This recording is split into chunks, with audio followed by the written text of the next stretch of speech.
screen? Thumbs up if you can. Okay, great. Okay, so evaluation workshop. Today, the evaluation is designed with two segments. The first segment will be a presentation by me, where I will talk about what evaluation is and what's a good or bad evaluation, and just to share the process that I usually use to give an evaluation and share some of the experiences that I have evaluating others. And then after that, we'll have a test speaker who will give a speech, a full speech, like any speech in a club or a contest. And then we have three amazing evaluators who are national champions, respectively, in year 2015, 2017, 2019. And there are Lester, Douglas, and Paul. I'm sure you are very familiar with them. I was hoping to also get the championship, but I didn't, only come second place, kind of discontinuing the tradition. So we'll try again in 2 years' time. And after all that, I will make a conclusion, and then we can have a Q&A session where you can ask any question to anyone in the room or those who've spoken today. So that's the overall plan for the workshop, and I hope that you will gain something as we, hopefully this will be helpful. So to begin, what is an evaluation? I had a discussion with Lester today, and we're talking about, oh, what's an evaluation? And I was like, should we retell the speech and such? And we kind of come to a conclusion that, well, and also after looking through the documentation in Toastmaster and coming up with a simple definition, it's really a personal observation opinion about the effectiveness of a speech. Today, we're talking about evaluation of a speech, but really this is actually an important skill, because to give feedback to others, whether it's whether you are a manager giving feedback to your employee, whether you are a parent giving feedback to a child, or vice versa, it's actually a very important skill. But in the context of Toastmaster, what it is not is that it's not a recap of a speech or a judgment representing the audience or the club. You're only representing yourself. So it's your opinion, and it's simply as a feedback to the speaker for them to improve. Okay, so that's the definition. So why do we have evaluation? It's actually, if you think about every Toastmaster club meetings, evaluation take up 1/3 of the meeting. So you can see it's actually a very, very important part of the Toastmaster program. And the reason that is so important is because peer review and evaluation is really how we improve. When we want to talk to others, it's not a particular person, but everybody's feedback, and then giving it to you and for you to improve. So I think that the purpose of evaluation really is to improve our communications and leadership skills. So let me see a show of hands. How many of you have received or given an evaluation? Can you just a show of hand if you have given? And yes, everybody. Okay. So everybody's familiar with evaluation and receiving evaluation. So now I want to talk about what's a good evaluation or a bad evaluation. Let's maybe begin with what's a bad evaluation. And I'm going to pick on someone in the audience, since everybody kind of raised their hand, right? Did anybody not raise their hand? Tell me so I don't call on you. Okay, let's see. Jenny Zhang, are you here? Please unmute yourself. Yes. Okay, so think back to a time we have seen a really bad evaluation. What is it like? Ooh, this is a table topic, isn't it? My bad evaluation, or no, just a bad evaluation? Just in general, what's a bad what's a bad evaluation? I think when the evaluator talks only about what he or she wants to say and not focusing on the speaker's speech, not providing vivid and profound suggestion. Okay, so when the evaluator is talked about themselves and not really about the speaker, is that it? Yes. Okay, that's a good, very feedback. Okay, let me pick on someone else. How about Simon, our guest, district governor, I think. What's a really bad, are you here, Simon? Yes, unmute yourself. Yes, hello. Hi. Yes, hello. So I'm sure you have seen a bad evaluation. What's a bad, what will be a bad evaluation? Well, maybe I wouldn't say bad evaluation, but a disappointing evaluation would be when the evaluator only, like basically only talks about what they thought you did well. And, you know, when it comes to the end, they say, well, it was so good, I just couldn't think of any suggestions. But, you know, I definitely know I need suggestions, you know. Okay. So it's disappointing to hear that.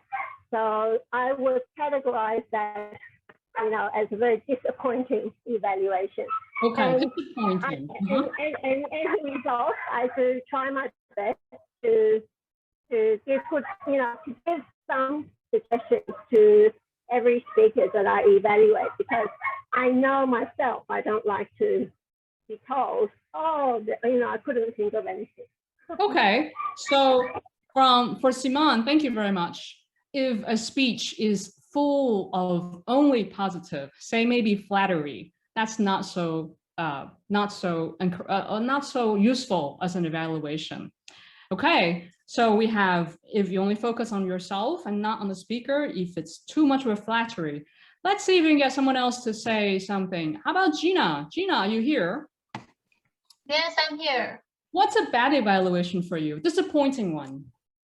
To be honest, I'm not quite sure what a bad one is, because all the evaluation I've heard are from TGIF already. Okay. Okay. If I have to say something about what I think about a bad evaluation is I don't get clearly about what's the actionable next step is. So Okay. without actionable suggestion or advice, I cannot improve Right. in the next time. Yeah. Great. So from the three table topic speakers, we have, if the speaker don't focus on if the evaluator didn't focus on the speaker, if it's too much flattery, and if there's no actionable suggestions. So we have three signs of a disappointing evaluation. Okay. And okay, so now that we know what's bad, let's look at what's good, right? Because we want to give good evaluation. I think it's good to know what's good or bad. And obviously there's many things in between, but it's good to look at what the very best and what's a very disappointing one looks like. So let's pick on Liz West.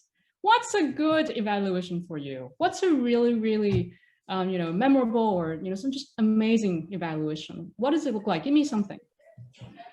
Well, this might be sort of obvious, but a good evaluation is sort of the opposite of the bad things that were mentioned. Definitely includes constructive criticism, ways to improve that are very clear and actionable, along with encouragement of what the speaker did well. I think if you have one or the other and not both, it's really hard to, I don't know, it's hard to take away, and if you only hear bad stuff, then you feel like, well, was everything terrible? If you only hear good stuff, you think, surely I have ways to improve, but I'm not hearing it. So hearing good constructive criticism, and then also I think when the evaluator talks both to the speaker and to the broader audience, which I think is a unique skill. I have a hard time doing that. So when I see evaluators do that, I think that's an impressive and a really good evaluation. Okay, great. Oh, I see Claire. Hi, Claire. You're calling from South Africa, is that right? Okay, anyway. Okay, thank you. Thank you for all the speakers. Can you see my screen? Oh, everyone. Okay, so we talked about evaluation. The purpose is for improvement of communications and leadership skills. And just now we have several people sharing what's a bad evaluation if it's only focusing on what I want to say versus what the speaker had said, or it's too much flattery or too much critique, or it doesn't have actionable item. So it kind of falls nicely because for me, I think having a good evaluation is that you are being sincere, meaning helping the speaker is more important than your own or showcasing your analytical skills, I should say, and being constructive and being specific about what people can improve. I think that's very important because the whole purpose of evaluation is that they want to improve their speaking skills. And lastly, you want to encourage them to strive again. It's never easy to hear what you have to improve. And I kind of have to make it in a way that people are willing to take what you tell them and then to strive again and try to make it better. So for me, that's really a good evaluation for me. Okay, so now that we have covered why we do evaluation, what's an evaluation, and what's a good or bad evaluation, I'm going to walk through with you kind of how I approach evaluation. And then I'll talk about my hierarchy of critique. So my process of evaluation is quite simple. And the first is really to understand from the speaker the goals of the evaluation. I had an experience where I was evaluating a speaker who has was on a special track, and she began the speech, not looking at any of the audience, was looking at the floor, and she started, I think she was presenting a poem or presenting a prose. And I was very tempted to start saying, you didn't interact with the audience. And then I realized, fortunately, right before I give the evaluation, that they were not supposed to look at the audience. That's part of their assignment. So you need to be sure, what the speaker is trying to achieve in their assignment, and then speak to that criteria. So that's the first. I take good notes during the process, especially I want to make sure I get their name. And this happens a lot in contests, or if you go to clubs that you're not familiar with, because when you are addressing encouragement or critique, it's good that you're speaking to the person. Yes, it's a speech, but it's good to address the person directly by their name. And obviously you want to keep good notes about what's been said and what's good or bad. Okay, so after the speech is done, I actually will put the notes away and close my eyes and really think, okay, what did I remember from the speech? Now we hear a lot of people say a lot of things every day. For you to remember something, it means that was said well. So I often will step back from all my notes and that tension of trying to capture everything, and to use my memory as a filter for highlights. The things I remember the most, the things that pop up in my head, usually will be the highlights that I would use in the evaluation. And as I begin to recall what I had heard, I will start dropping down 2 or 3 things about good things they've done and the things that they need for improvement. And I start drafting my speech, which usually will look like many of you will probably know the sandwich structure, which is an opening, good points, improvements. Usually I'll try to give them a challenge and then a conclusion. And this is very basic, and I am new to this. This is really how I approach it. But I have seen some very experienced evaluators, adding their personal style to their evaluation. I remember once when Lester was giving a feedback to Sharon, whose speech was around 2 letters, that she wrote, fictional letter about 2 housewives.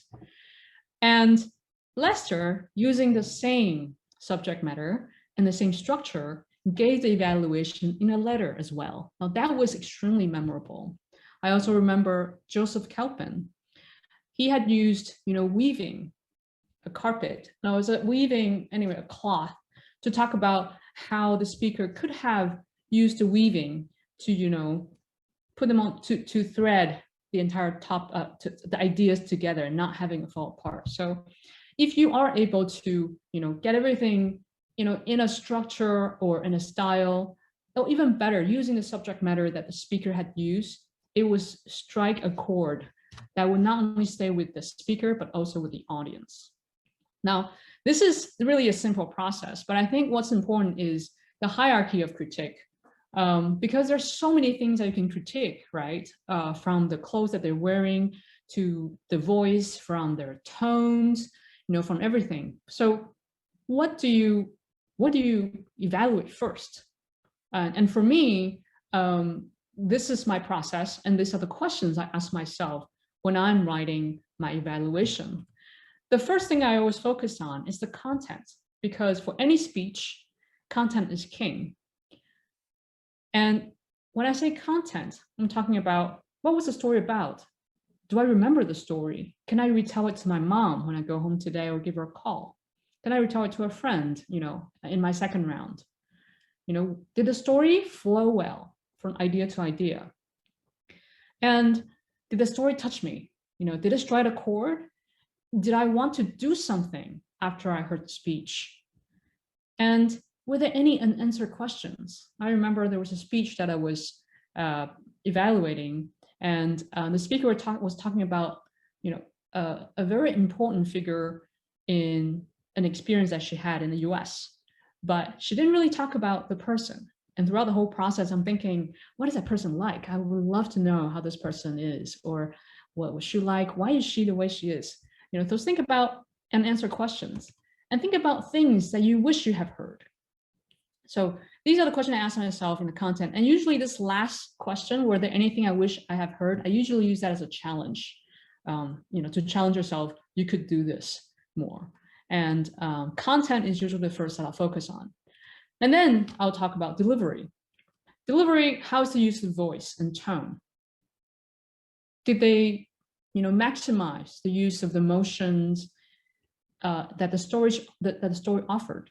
If you're talking about two individuals in conversations, did you try to capitalize on using different tones or using different gestures to really exemplify the two different personalities?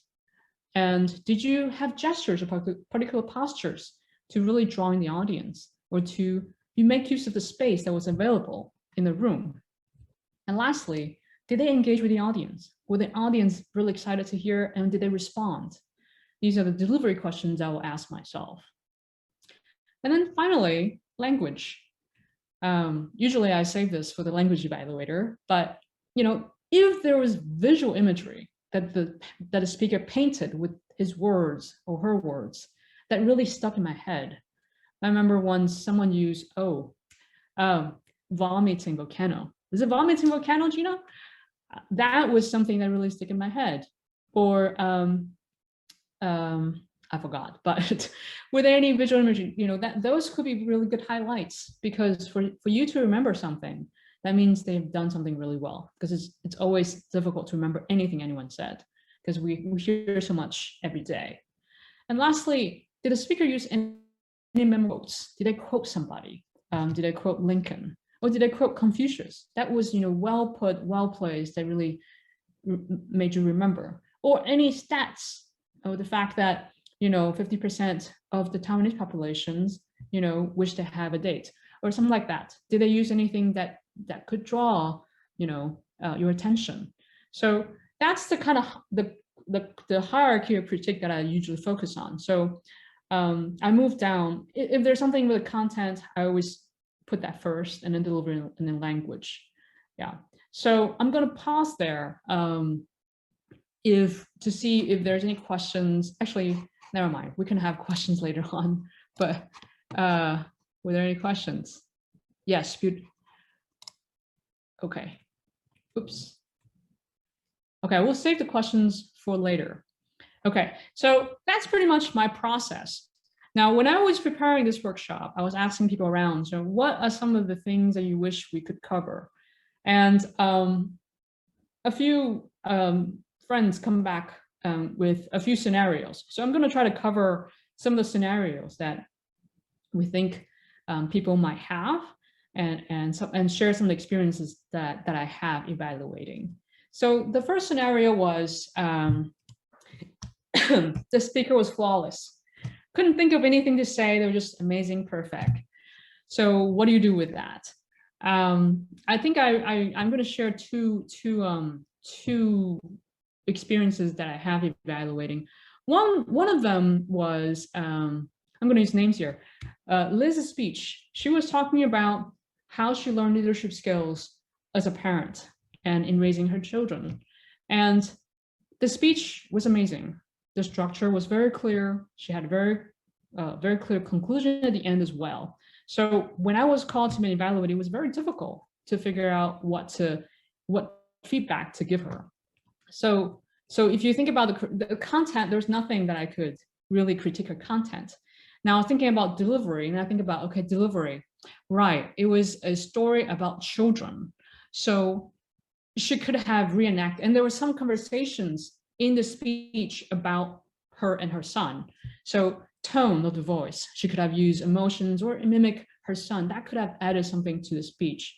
And then I think it was her children, the names of a child. She has 3 kids, and she was using names as if we know them all, but because a lot of them we don't know.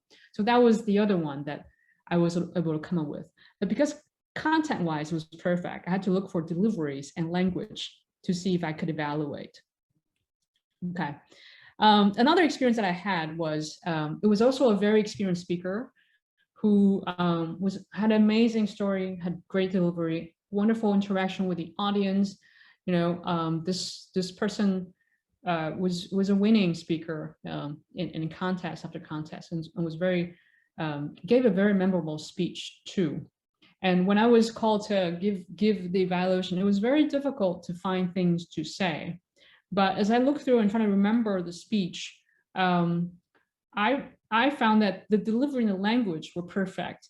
But when I think about the content of the speech, and I think that sometimes that happens if, you know, the delivery of the speech was perfect, and then we overlook that perhaps we can help them and evaluate in terms of the content. So what happened is that as I try to remember his speech and try to structure, you know, what did he tell us? So it was a speech about how he had started a Toastmasters club in a different country and how he had failed. And so he only shared one reason why he failed and how he went to the other club, and all the other clubs were very successful. So in the end, I realized, oh, I think there were some unanswered questions about why it failed.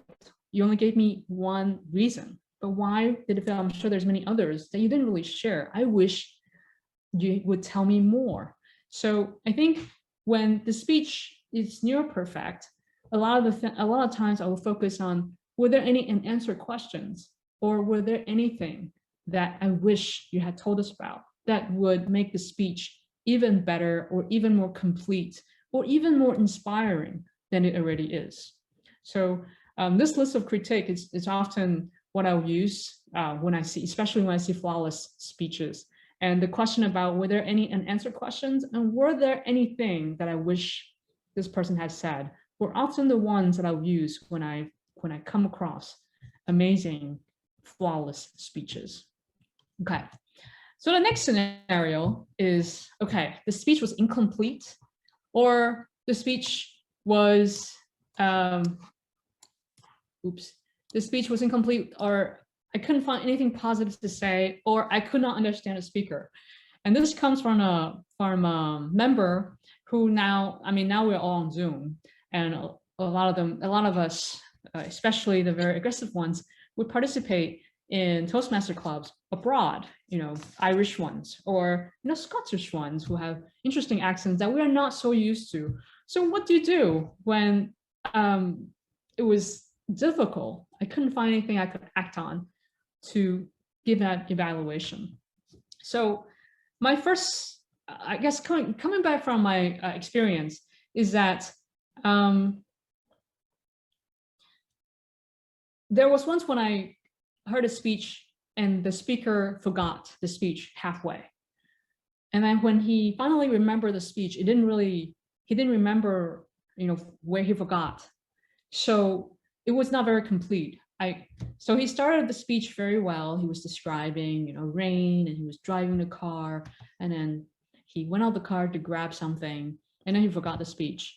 And then after that, he comes back and say something along the lines of, and so that's not very related. So I couldn't really connect the entire speech. So I think my suggestion there will be to work with what you have.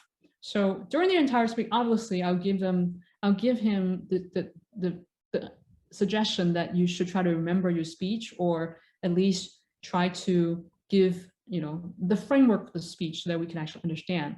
But focusing on what the opening was, I think I was able to also pick out things where he was able to paint a picture, you know, of the tension, of the anxiety when he was in the car in the very beginning.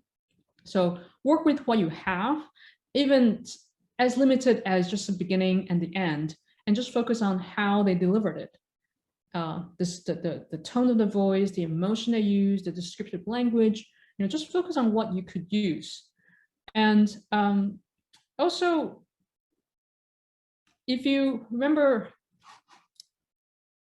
the hierarchy of critique, if the content, you couldn't really talk about the content because you didn't understand the speech, or that the speech was incomplete, then, you know, focus on the delivery, the tone of the voice, gestures, you know, what did they wear? Was it something that was very special? Did they have, you know, gears or costumes? Did they engage with the audience? So focus on things other than the content and move down, you know, the list. Or language. Well, obviously, if you don't understand, that'll be very difficult. And lastly, you know, it takes courage to stand up and give a speech. So recognize that. A lot of times we don't understand a speech, maybe because it's a beginner or someone who's so nervous that they were stuttering. So recognize that, recognize the courage that they had taken to stand on stage and to share a personal story. That in itself, it's worth giving credit for. So if the speech is, you know, in a way where you cannot give, you know, try those areas and try to be encouraging. I mean, people, you know, putting themselves up to speak, you know, we're here to help them grow. So make sure that you recognize that and have them try to give, you know, the next speech less nervous, you know, more recognizable. Okay, last scenario, and that's Liz. How do you balance individual specific feedback versus broadly applicable feedback? And I personally, I think when I'm trying to giving feedback, it's often when you give feedback that's constructive, you often want to link back to a broader theme that people could use. For example, if someone, you know, did not have eye contact with the audience, I mean, it's something you could critique about, but you could always link that to you want to have engagement with the audience. So I think it's not an either or, but it's how you actually weave that evaluation or that feedback. For an example, to a common or a rule of thumb, or to you know, better habits that they might want to establish. So I think you only have 2 to 3 minutes to give feedback. And I think every feedback that you give, you try to think about how does this apply to the broader audience? And I'm sure each one of them can be applied as long as you use some effort to bring it back to the broader theme. And I think it's a matter of using language and to connect that to, you know, the broader audience. Now, if it's something that's very specific to the speaker, for example, he or she is pronouncing a word always wrong, or using a vocabulary that's very specific, or, you know, you might want to think about giving, you know, personal feedback afterwards that might be less stinging to them. So, I mean, it always depends on who you're giving the evaluation to. So I think there's a balance that you want to keep right there to try to make sure that this feedback is constructive, it's action specific, but at the same time, it won't put them on the spot, and that applies to the broader audience. So with that, it's the end of my sharing.